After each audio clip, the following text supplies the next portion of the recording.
Tukyagendera ddala nno mu maaso n'ekitundu kyaffe ekisooka eky'akatabo ka Pawulo Kirimuttu. Twakoma omuwandiisi atugamba nti omugenzi Pawulo yaziikibwa mu ssaalu ku kisenyi ekyali kisembedde ddala ku nnimiro y'emmwanyi eyanguli kaawonawo jjajjaawe. Tusimbudde. Pawulo yaziikibwa abantu mpawe baaga. Omulambo gwe Sessalire mutabani wa mwannyina ye yagusala ku wuzi. Teyasabirwa, era omulambo gwe baagukubamu n'emiggo. Yazingibwa mu kitentegere kimu emmummululu, mpozzi n'akakooyi mwannyina ke yeeyambula.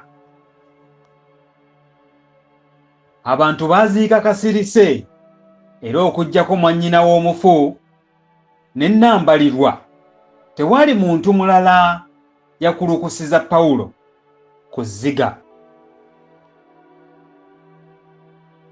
Nnambalirwa kaali kakwano ka Pawulo kadda, era yali ekafunyisa n'olubuto nga kakyali mu ssomero, olwo nga ye yakakomawo okuva emitala w'amayanja.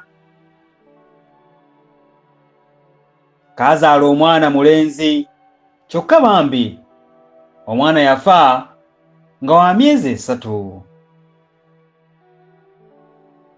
Kyokka kitaawe waako Pereezi yagaanira ddala okuddayo okukaweerera.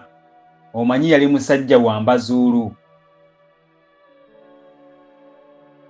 Kaali kawala ka katakketakke ka kitema nga kalina ekyenyi kya lubiri n'enviiri z'amasadde. Enviiri zaako zaali zitankuuse era nga zijjudde ebisubisubi.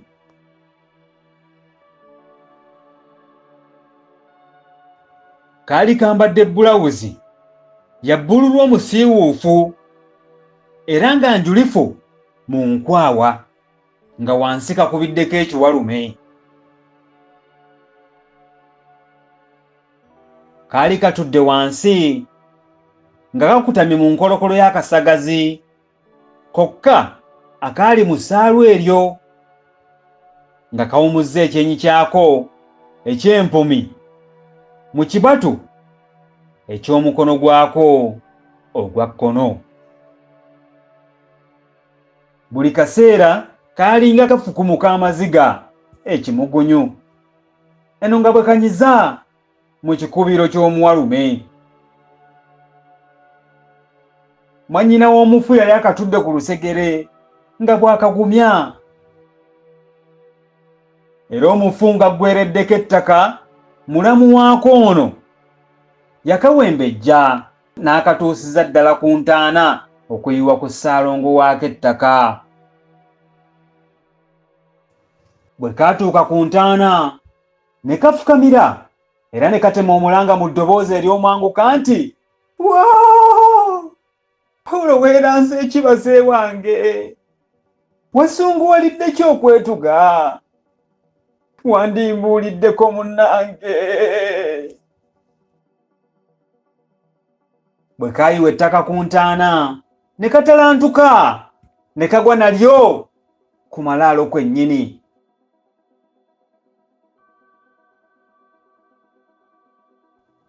Ne Nazirika, awo baasitulawo kasitule. Mwebale kweyongera kuwuliriza kitundu kyaffe kino ekisooka, akanyomero akookubiri. Tusinkana ate mu kanyomero akookusatu.